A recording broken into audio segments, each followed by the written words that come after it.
Hello, today we're gonna talk about continuous random variables and we're gonna solve a problem together. First of all, what is a continuous random variable? A continuous random variable is a random variable where the data can take infinitely many values. Let's say, for example, a random variable measuring the time taken for something to be done is continuous, since there are infinite number of possible times that can be taken. First of all, we're gonna take a look at the probability density function of a continuous random variable. So we have a function in which a has to be smaller or equal to x and b has to be bigger or equal to x. After that we have our function and then we are simply gonna integrate the function. After that we're gonna have the results for f of b and we're gonna subtract that to f of a. There are some factors that need to be taken into consideration when solving these problems. First of all, as I already mentioned, a has to be smaller or equal to x and b has to be bigger or equal to x. In the right we can see all the possible ways that can be done. The second point that we have to take into consideration is that f of x, our function, must be bigger or equal to 0, since we are taking a look at an infinite number of probabilities for an answer. In the third option, we have to consider that if our function has a positive infinite and a negative infinite, then the result will be 1. And in the fourth point, we're gonna take a look that probability of x equaling to a is 0. Now we are gonna solve the problem number 30, which is this one.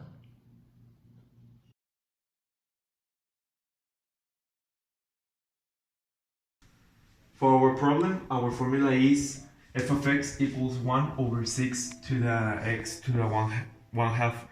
So you will first simplify this formula to have x to the 1 half over 6 to the negative 1 half, sorry. And then you will use our formula to get expected value, and you have to multiply an x to this. So you will have x times x to the negative 1 half over 6, and this is x to the 1 half positive over 6. Then you will use power rule and you will have x 1 half plus 2 halves over 6 times 3 half. You will have x 3 halves over 18 divided by 2 equals 9, and this will be our formula to get then the interval. And you will apply the interval to this, so you have 16, the great number, to the 3 halves over 9 minus 1 to the 3 halves over 9. This will be 7.11 minus 0.11, and this is equal to 7. That is our expected value, or our mu. Now for b, we will look for variance, and for this we already have the simplified formula, that is x to the negative 1 half over 6, and our mu, that is 7. So you have to multiply times x squared this time, times x to the negative 1 half over 6, and this will equal x to the 1.5 over 6. The next step is to do power rule again, and you will have x 1.5 plus 1 over 6 times 1.5 plus 1. This is equal to x to the 2.5 times 15. This, if you multiply, is 2.5 times 6 is 50.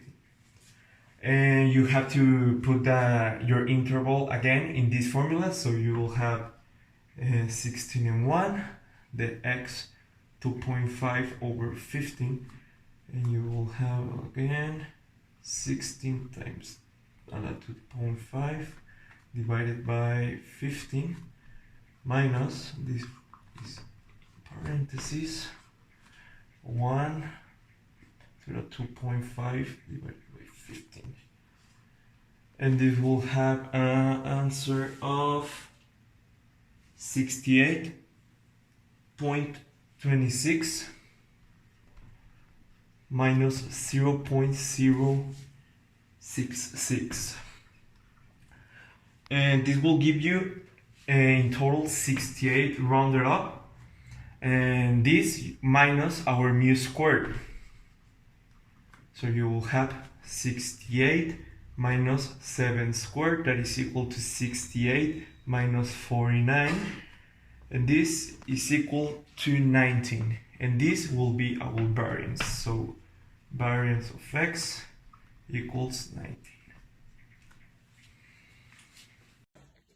Okay, so we're gonna continue with the same problem that you saw in the last video, but now we're gonna do letter C and letter D. Okay, so in letter C, it's telling us that we need to find the probability of x is greater than 9 and 16. Okay, so what we're gonna do is we're gonna take the original f of x equation, and what we're gonna do first is we're gonna use the power rule for indefinite integrals.